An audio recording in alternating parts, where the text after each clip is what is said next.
So again, you'll want to have all these written down. I would encourage you to not write them down word for word, because that's usually irrelevant. Sum it up, put it in your own words. So similar to ionic compounds, you will be given a formula. So you'll be told what elements you have, you'll be told how many you have, and you need to look on the periodic table and you need to add up all of the valence electrons. So looking at the group number, you're just adding it all together. You're basically collecting a pool of electrons. The valence electrons are what you're going to use to put this thing together.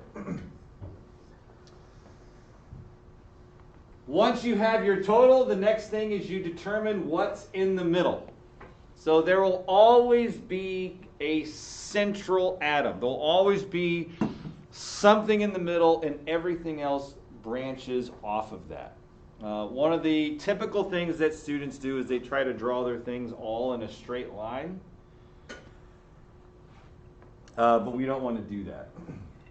And there are tips and tricks to determine what's in the middle, but typically it's determined by empty spaces or what can make the most bonds, and we'll see some examples of that. The next thing you do is you need to connect the atoms. So you connect everything to the central atom using a line. The line is the bond. A line represents a pair of electrons, 2 electrons.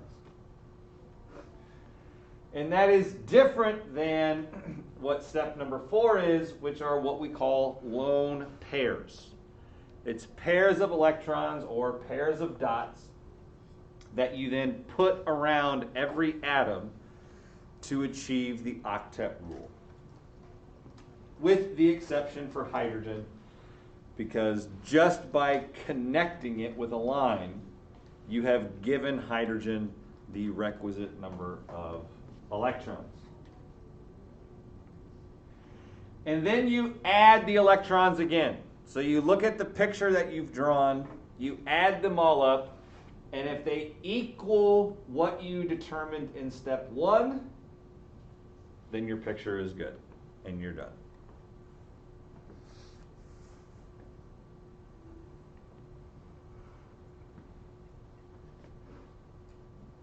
And there will be a lot of drawing Lewis structures on the test.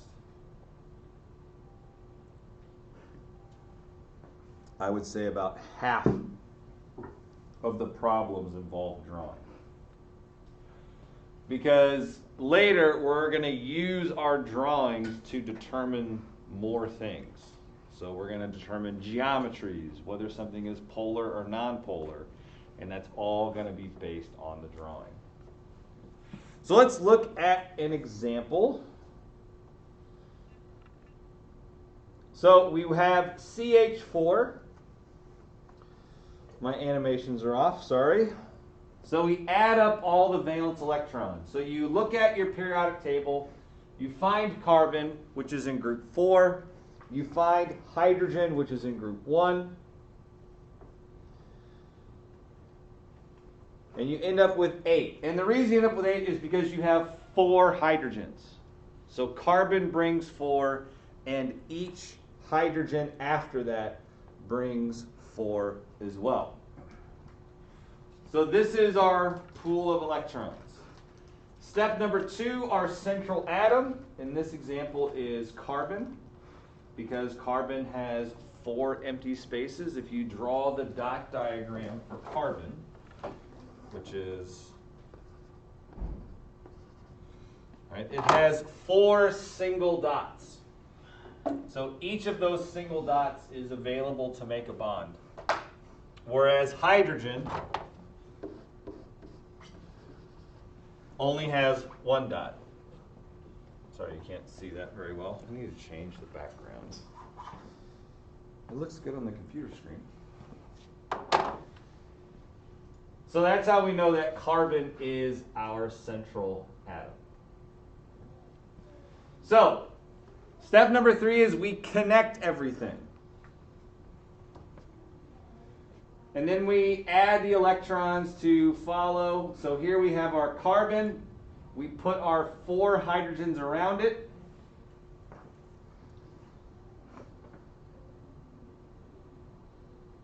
So there's the 4 empty spaces you can see for the carbon where it's going to make a bond. And then each hydrogen brings in 1. So normally you would draw these with the line, but here I want to just show it so that you can count your electrons. Because once you have put everything around, you then count how many you have. So I have 2 here, 2 here, 2 here, and 2 here. So that's how I get to 8, which matches what I totaled at the very beginning.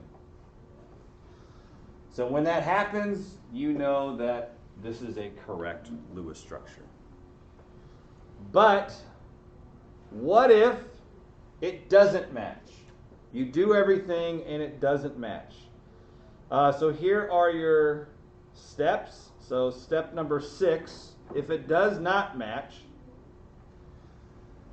well, there's only going to be 2 outcomes that I'm going to give you. Either you have 2 too many.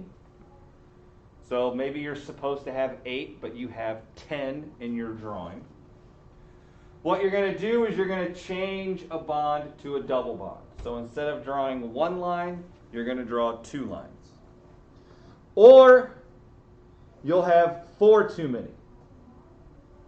In which case, you'll either change to a triple bond, so 3 lines, or you'll draw in 2 double bonds. We're going to do an example here next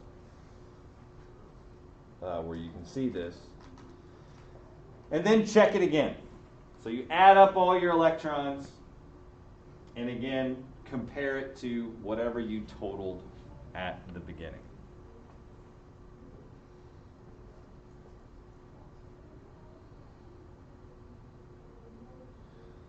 So let's look at another example. We'll do carbon dioxide, so CO2. So each carbon has 4, oxygen has 6, and I have 2 of them. So each oxygen is going to bring in a total of 12 plus 4, so I get to my 16.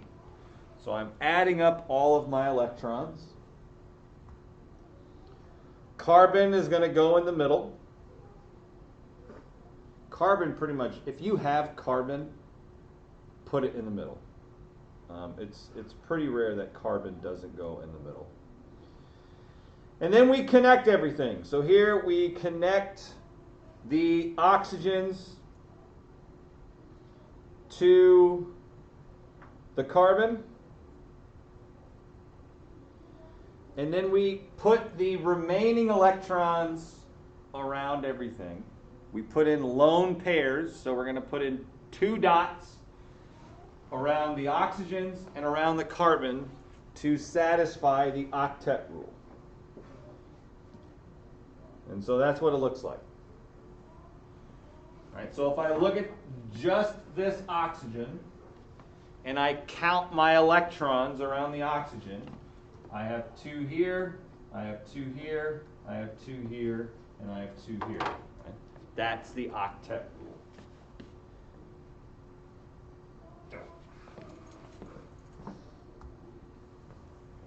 The same is true for the other. If I look at the carbon in the middle, I look at the electrons around the carbon. I got 2, 4, 6, 8.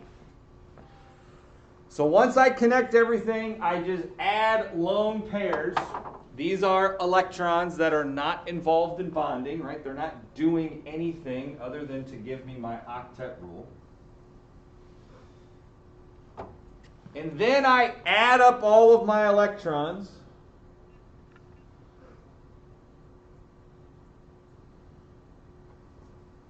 And I get 20. In step number 1, it's supposed to be 16. So my drawing doesn't match what I'm supposed to have. So in this example, I have 4 too many. So either I need to have 2 double bonds, so I'm going to erase some electrons and draw in 2 lines, or I'm going to put in a triple bond. So what you essentially do is you're going to erase everything and redraw it.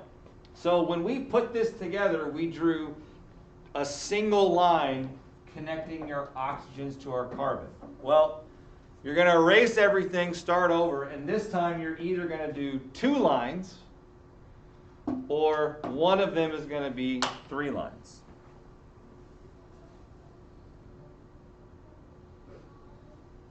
So we either end up with something like this. So my carbon has 8 electrons around it, right? 2, 4, 6, 8. And then my oxygens have the 8 electrons around it. So I connect with 2 lines, and then I fill it up with lone pairs to achieve the octet rule, or I do something like this, where I connect an oxygen with carbon with a triple bond, so 3 lines, and then a single bond over there. Add in my lone pairs to achieve the octet rule.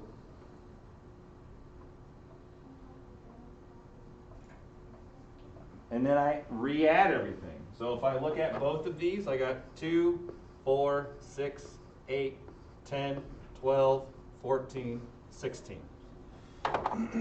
So once it matches what I add in the beginning, then I know that it's a good drawing. So just a couple tips for arranging the atoms. Let me get rid of my drawings here. The biggest thing is hydrogen and the halogens never go in the middle. We can kind of say right now, you pretty much never put them in the middle. Carbon is usually what always goes in the middle. And in general, if you're confused of how to arrange them, the way that they are written in the formula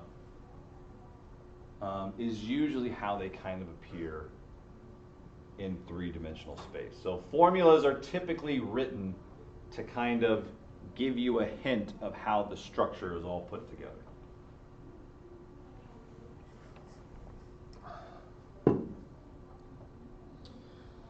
The next thing I want to look at are polyatomic ions. We're almost done here. A lot of this is irrelevant. You don't need to know. A polyatomic ion, it's a group of atoms that together have a charge. We talked about that last term. The only thing that you really need to know about polyatomic ions, and this was, or this will be on the homework for today, is this right here. I forgot to highlight it. So everything is the same, just when you are doing that first step, if there's a negative charge, you add that number to the overall sum. If it's a positive number, then you subtract it. And then this last part, you will also want to write down. But you'll see some examples where we're doing this.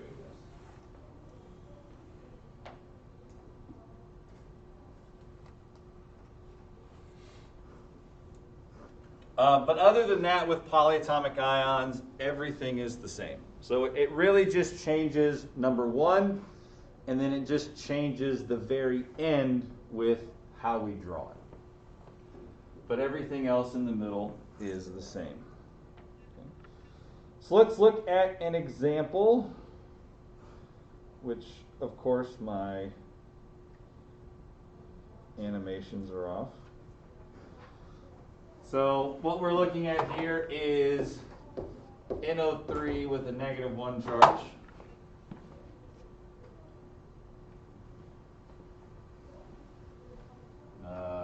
My numbers are all, no, that's right. So my nitrogen is in group 5. I have my 3 oxygens from group 6, so I get to my 23. And then this -1, that's what that is. So that's how it's changing my first step, in that it's affecting my total.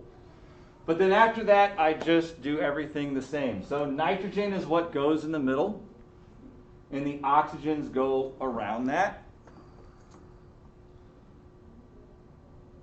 So I connect my oxygens with a single line, and then I add lone pairs around everything to get to my total, or to get to the octet rule.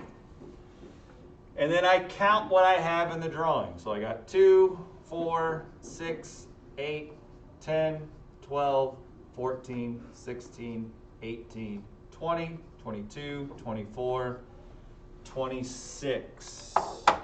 Uh-oh. So with 26, I have 2 too many. So what that means is that there's a double bond in here.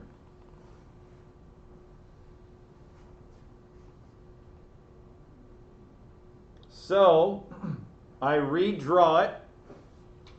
Basically, you're going to just erase one of these lone pairs and just draw a second line. That's essentially what we're doing here.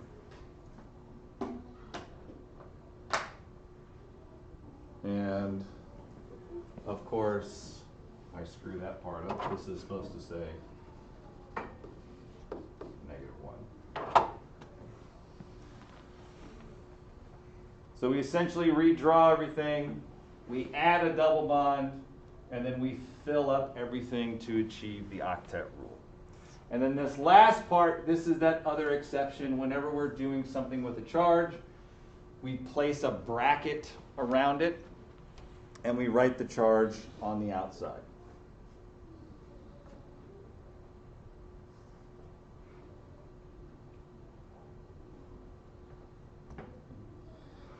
This little piece,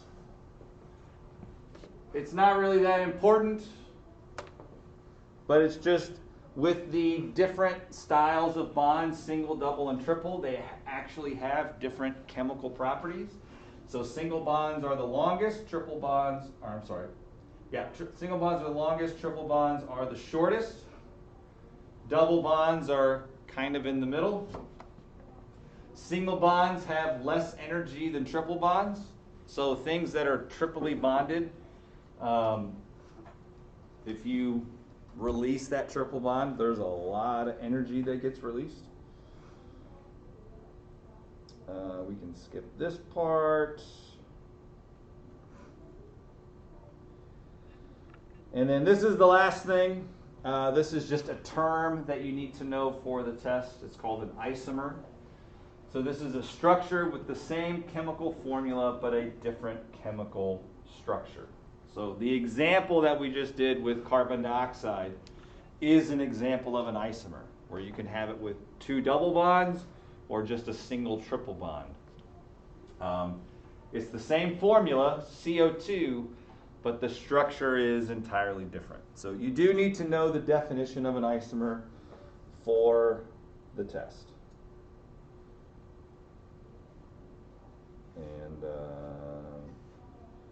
think the other stuff you don't really need to be worried about.